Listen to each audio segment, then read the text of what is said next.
Hi, my name is Jim Warner. I am Program Director in Nutrition Services for the Western Medical Center. And today we're going to prepare an edamame and sweet potato dish with some Thai curry. It's a spicy dish. It's a really quick dish to make. And it's full of protein from the edamame, which is a soybean.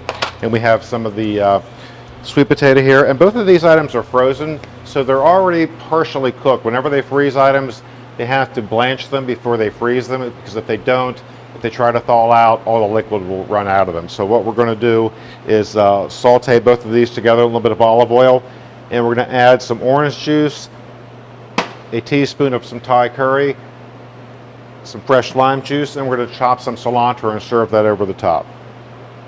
We're going to add a little bit of olive oil to our pan. And just a touch of olive oil. You don't need a whole lot. And when you put the olive oil in the pan, you want to make sure your pan is hot first, because if you put cold vegetables into a hot pan, your vegetables are going to steam before they start to cook. So you want to make sure that the pan is hot enough so the vegetables start to saute almost immediately. And I can tell by looking at this pan that the oil is starting to skitter across the top of the pan. And also you want to hear that noise whenever you are cooking something. You want to hear that almost immediately. As far as the flames, those are optional. If you've got curtains near your windows or near your stove, I highly recommend not popping these into the flames. We're going to add the frozen sweet potatoes, and these are nice sweet potatoes. Have some white sweet potatoes, some purple sweet potatoes, and of course some yellow sweet potatoes in the dish. And these take little or no time at all to cook. So I'm going to turn up the heat a little bit just to finish this off. We're going to add our tablespoon of Thai curry to this and let that mix up.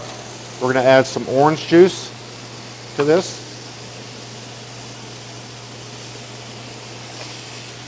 And let this cook out. And I've got a mixture of salt and black pepper. I like to use a mixture of kosher salt and coarse ground black pepper for two reasons. Number one, when you pick it up in your fingers, you know exactly how much you're putting into your dish. A lot of people tend to oversalt their food, because they'll grab that blue container and they'll just do this and just pour the salt into their food, and they have no idea how much salt they're putting into their food. When you actually pick it up in your fingers, you know exactly what you're putting into your food, and you tend to undersalt the food that you have. So this is starting to saute a little bit, and this is just about ready. We want to make sure that our Thai curry gets thoroughly distributed throughout the dish. The last thing you want is to get a big bite of that Thai curry, because it is a little bit spicy. Going to go ahead and cut our lime in half. And if the lime has no seeds, what you want to do is just squeeze the lime juice directly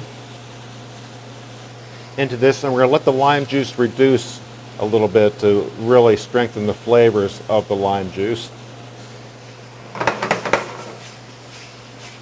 And by doing that, it actually thickens the sauce just a little bit.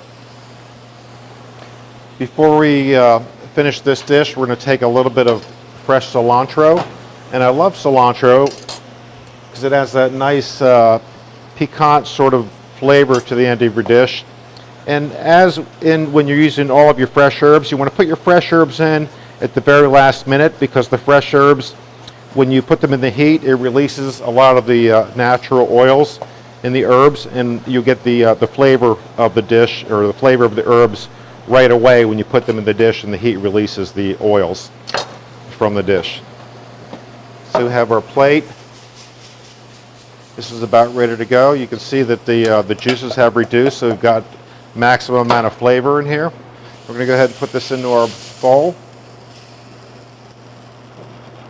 And we're going to sprinkle this with some cilantro.